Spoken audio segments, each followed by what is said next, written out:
কোনো আগ্রাসী বা বহিঃশত্রুর আগ্রাসন থেকে দেশকে রক্ষায় সশস্ত্র বাহিনীর সদস্যদের সতর্ক থাকার আহ্বান জানিয়েছেন অন্তর্বর্তী সরকারের প্রধান উপদেষ্টা ডক্টর মোহাম্মদ ইউনূস। সেনাকুঞ্জে সশস্ত্র বাহিনীর দিবসে সংবর্ধনা অনুষ্ঠানে তিনি বলেন, দেশের স্বাধীনতা রক্ষায় সশস্ত্র বাহিনী অনেক অবদান রয়েছে।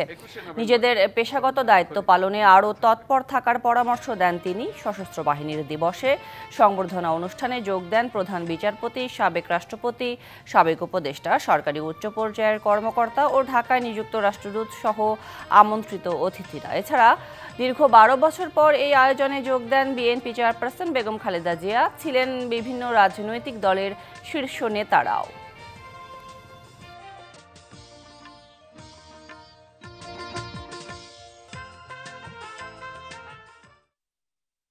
স্বাধীনতার সূচনা লগ্ন থেকেই দেশের স্বাধীনতা ও সার্বভৌমত্ব রক্ষা এবং নিরাপত্তা নিশ্চিত করার পাশাপাশি দেশ গঠন ও জাতীয় দুর্যোগ মোকাবেলায় সশস্ত্র বাহিনী সবসময় জনগণের পাশে থেকে কাজ করে আসছে।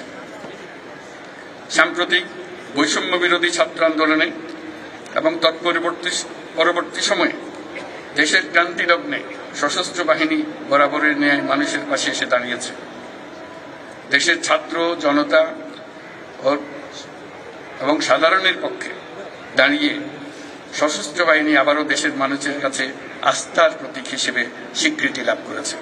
আমাদের প্রত্যাশা, গণতান্ত্রিক ও নিয়মতান্ত্রিক নেতৃত্বের প্রতি অনুগত ও শ্রদ্ধাশীল থেকে পেশাগত দক্ষতা ও দেশপ্রেমের সমন্বয়ে সশস্ত্র বাহিনী দেশ সেবায় সবসময় তৎপর থাকবে। নগদের সর্বোচ্চ বার 167 টাকা রিচার্জে পাবেন 1 লাখ টাকা পুরস্কার। আরও আছে প্রতি সপ্তাহে পুরস্কার ও ক্যাশব্যাক।